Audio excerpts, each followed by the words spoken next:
Hello and welcome to Mr. Randy's Wine and Spirits. I am Mr. Randy and today we're going to be doing a full review. If you're new to the channel, hello, welcome, come on in. Let's have a pour, shall we? If you're a returning viewer, always love my returning viewers. Always going to have a pour for you. So let's go ahead and get on with it, shall we? Today's full episode is going to be of the Jack Daniel's Single Barrel Barrel Proof Select 131 proof. Oh boy. Yes, this is a 375 because these certain labels, even though I am in the San Antonio area, and well, there's more liquor stores here than there are grocery stores, probably. These are not everywhere. So we're going to do a quick little bottle tour for those of you who missed the off the rip video. The barrel house number, master distiller. There's your barrel number. There's your bottling date. And we've seen you before. And the back side doesn't have a whole lot on there, but we're going to move on. Let's go ahead and get this cork popped. It's yeah, there you go. Well, never mind the singing in the background. So here's the thing. That is a 101 proof. I'm already feeling it, and I ain't even had it yet. So here's what we're going to do. We're going to take the initial palating, and then we're going to add some water to it. So here we go. On the nose. Oh, it's definitely chilled out and dropped down a little bit from off the rip. Mr. Randy does a 3-part series. Part 1, off the rip, get it home, crack it open, share my first pour with you, because that's what we do. Part 2, full review time. We're going to drink it down halfway where we're at today, put it back on the shelf, let it sit for a week. I let this sit longer. I let this sit almost 2 weeks because it was so hard to drink it down to that point. But while it sits, I go online, find whatever I can. Most times it's nothing. I come back, we talk about it, I score it, we continue to drink it because part 3, final pour, thusly named. We have that final pour and compare it to the first pour off the rip and everything in between. So let's talk about some information. Let me set you over there just for a moment. So it's a Jack Daniel's. It's a single barrel. It's barrel proof. If this is your first Jack Daniel's video, don't start here. I would suggest you start with the bottled and the bonded Jack. Yeah, the bonded Jack is where you should start. Then go for the single barrel select, the regular proof. Don't go for that 131. Somebody call the fire department. Sure, I'm a weakling, whatever. But some of the interesting things that I found that were worth talking about that other people might not have talked about is some of the process. So after it's distilled and whatnot, they filter it. This is Jack Daniel's. It is a Tennessee whiskey. The one thing that does separate it from being a bourbon is that it is filtered through a 10-foot sugar maple charcoal filter. So yeah, it's a 10-foot sugar maple charcoal before it goes into the barrel, right? So they filter it that way, and that kind of like, but hey, it's most people consider it a bourbon. We're not going to fight over that. You can have what you want.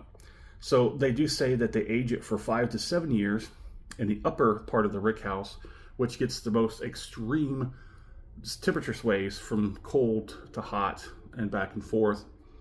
It's kind of a thing that they do in Tennessee. It's different here in Texas. Texas bourbons, they have relatively extreme swings between cold and hot. And, you know, we sometimes have multiple seasons inside of a season, multiple years inside of a year.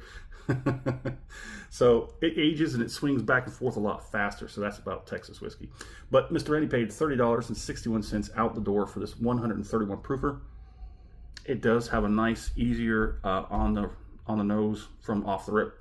Let's go ahead and get that initial palating. I've been thinking about how to do this, and I think we're just going to do that. We're going to take this first palating just so we can tell what it's like in the raw.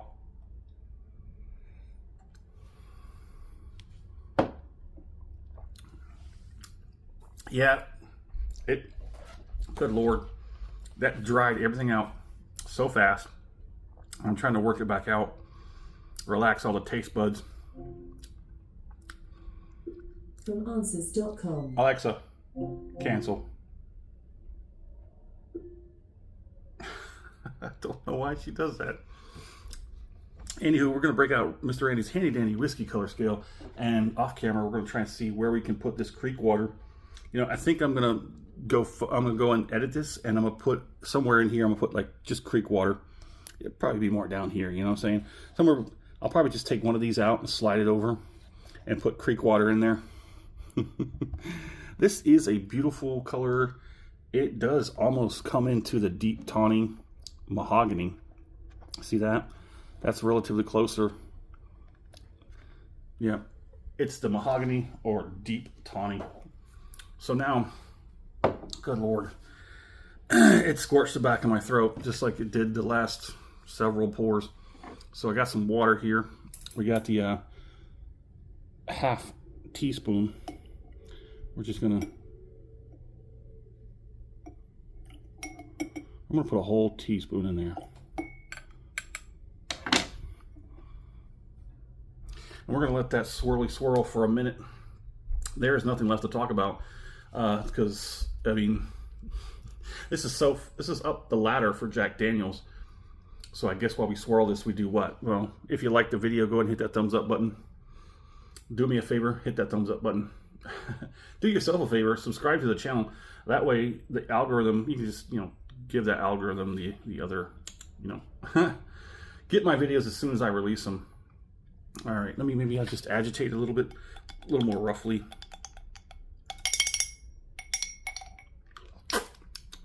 Okay, that was just a taste, but that was 1 teaspoon into, I don't know, what is that, like 1 in 5?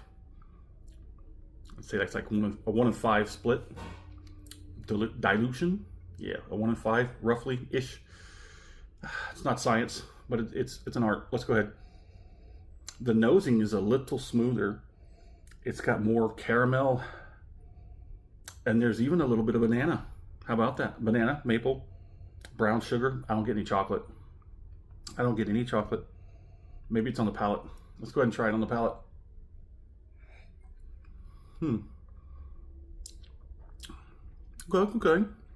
Okay. So I was watching Bourbon Junkies, and they were talking about Popcorn Sutton. Wasn't it Popcorn Sutton that said, no, it was somebody else. I think it was after Popcorn Sutton, but there was a guy who absolutely insisted on selling and transporting his spirits at barrel proof. When it comes out of the barrel, that's what he ships it. That way, he said there's no sense in shipping water across the country or land or whatever it was. That was his statement, and that just sticks with me when I think about these higher proofs. He'll distill it. He'll just put it right in the barrel. It comes right out of the barrel and right into the jugs, and the jugs go in crates. Crates go on the back of the trucks. The trucks go across the country. When it gets to where it's going, whoever ends up drinking it, they'll add some water to proof it down. Or they proof it down once it gets across the other side of the country or whatever. If you know the name of that guy, if it was Popcorn Sutton, you know, hit that thumbs up button because I got it right. I'm not very confident in this one, but if you know who actually did say it and it's not Popcorn Sutton, go ahead and drop that in the comment section. Let's go ahead and get one more.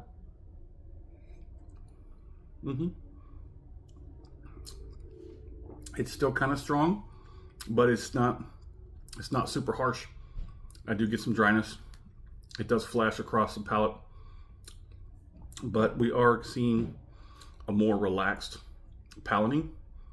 We got some good caramel, a little bit of brown sugar and maple, yeah.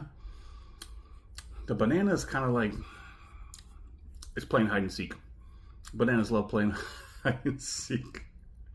Giggity. Anywho,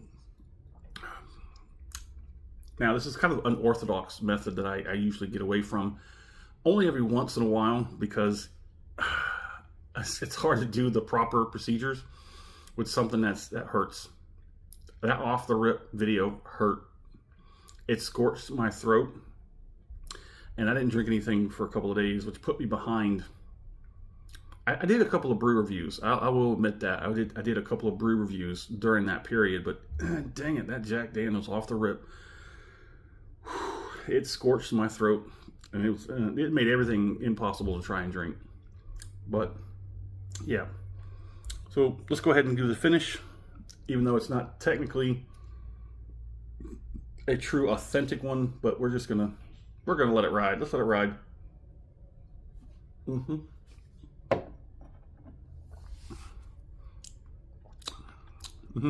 So what I'm going to do, since I've already broken from normal protocol, what we're going to do is next I'm going to give a more accurate, precise dilution. In case you got this bottle and it's still sitting up here somewhere, right? And you're like, man, what am I going to do? Throw it in some Coke or something? No, my friends, you proof it down. And I'm going to come back at the final pour episode, and I'm going to give you a more appropriate, just, you know what I'm saying. We're gonna proof it down a little bit more. I'm gonna tell you how many teaspoons or half teaspoons per how much fire water. Yeah, whatever. So let's put a score on it. Oh man, it's gonna be kind of hard to be, again, authentic on this scoring, but it's Jack Daniels. It is kind of a hard to find bottle. I don't think you're allocated about how many bottles or cases could be given or handed out, because they don't have a whole lot of them to begin with. Like I said, this will be something I'd have to proof down, but it's hard to give it a proper score. Yeah, it's hard to give it a proper score. We'll just throw something at it right now. Let's just say it's a strong 3 out of 5. Yeah, let me have it in the comment section. Just let me have it. Let me have it in the comment section. Just beat me up. It's harsh. It scorched my throat off the rip, and it still did it today. 2 weeks on the shelf, just off gassing, and it's still harsh. But we're going to proof it down, and we're going to have that for you on the final pour episode. So yeah, I think a strong 3 out of 5 is appropriate, because I'm judging it out of the bottle. I'm judging it out of the bottle, not any kind of perversion or, you know, of the sense. But here we go, fair price. So this is normally like $50-something for the full 75. I like to compare it to the full 75 and then judge it for that. So for about $50 for a full size 750, my fair price for this would be, yeah, about under 40. Well, I guess if we find an appropriate ratio where this is much better and easier to drink, we'll just do that thing and we'll just dilute it. So the price might actually go back up. So you're going to have to come back for the final pour episode to get updated information on this bottle. Would I buy this again? Again, we're just going to have to easily just slip by the score, the fair price, and the buy again. Well, there it is in the comment section. Love to know what you think about everything that's going on with this bottle. I also like to know where you are on this planet. What are you currently drinking as a libation? Is there anything happening worth talking about in your life about libations? Let's talk about it. And as always, thanks for stopping by here at Mr. Randy's Wine and Spirits. Gonna have to come back for the final pour episode.